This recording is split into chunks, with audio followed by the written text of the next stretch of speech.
Hello students, welcome to Stenobuddies. The dictation will start in 5 seconds.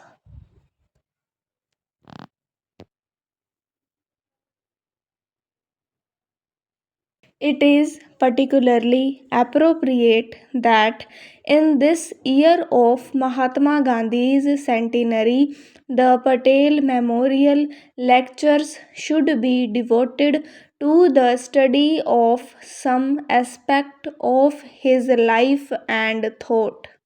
This would have gladdened the heart of Sardar Patel, who worked valiantly with him and after him in the service of the country and left the impress of his vigorous personality on many aspects of our national life.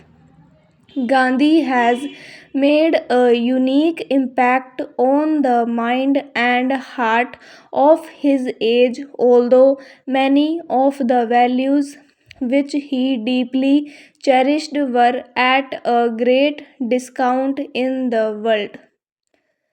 This is a good opportunity for us to assess some of the results of this impact as objectively as possible and to examine his relevance to the modern world. There are many persons, not all by any means his detractors, who sincerely think that the Gandhi era is over. They recognize that he provided brilliant leadership in the fight for freedom as well as in many other fields where results are neither easily perceptible nor quick to mature, but having done that, his role has been completed, and many of his teachings are not really valid now either for India or the world. We would do well to recognize this new trend, particularly in the younger generation, which did not have the stirring experience of actually seeing him and coming under the spell of his personality. Is this a really correct and complete assessment? I hope to examine some facets of this criticism in the course of these lectures. While I appreciate the relevance of this theme to the occasion, I do not quite know why I have been chosen for the honor. Some of his friends and co workers are luckily still alive, a few of them present in this hall who had known him longer and more intimately, whereas I came into contact with him mostly in the last decade of his life. They could have done fuller justice to the theme and spoken with great authority.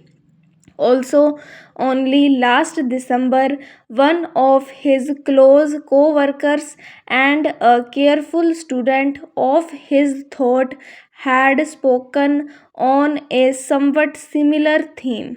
This is indeed good, but you will agree that this does rather queer my pitch. However, I am grateful for this invitation because it has led me to a restudy of Gandhi's writings again, and this has been an enriching spiritual experience.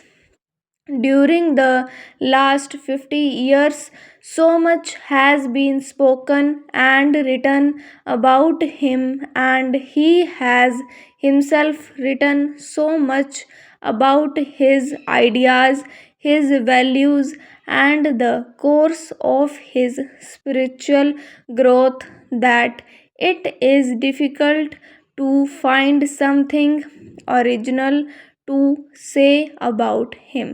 Original ways of doing so, yes, original interpretation of his ideas possibly, but originality of content hardly, unless, of course, like Arthur, who has the dubious gift of being able to see darkness at noon, one set out to prove that India would have been a better and healthier country if Gandhi had not existed. However, having been offered the challenge of this responsibility and having accepted it in a moment of mental lucidity, I shall endeavor to do my best. As you know, my first lecture is entitled The Lovable Personality of Gandhi, the second, Gandhi's Concept of Religion, and the third, Gandhi's Concept of Culture.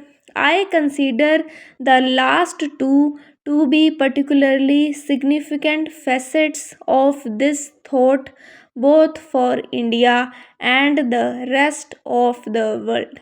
I have not considered it necessary to detail his political and economic ideas because they have already received adequate attention and their roots really lie in his religious and cultural ideas.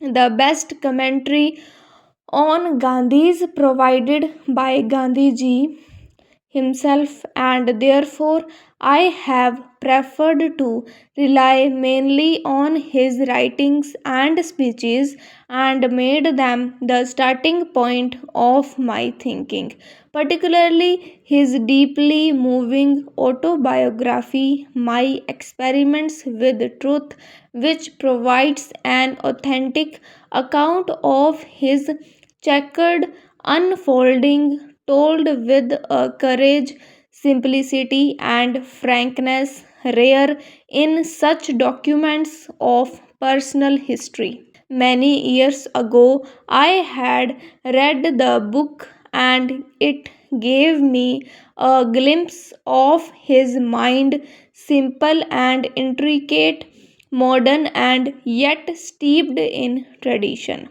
Some months ago, when I was in Canada, I happened to read it again and it opened new vistas which I had missed at the first reading.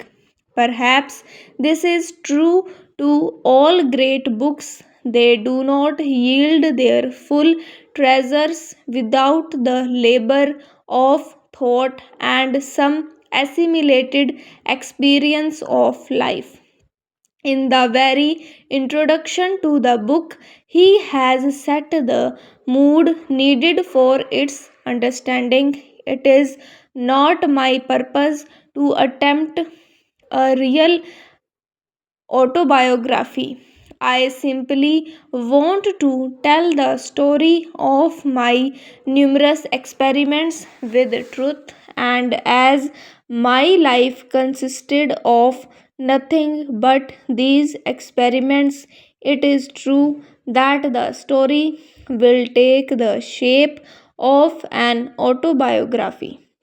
I believe, or at any rate, flatter myself with the belief that a connected account of all these experiments will not be without benefit to the reader living in any part of the world.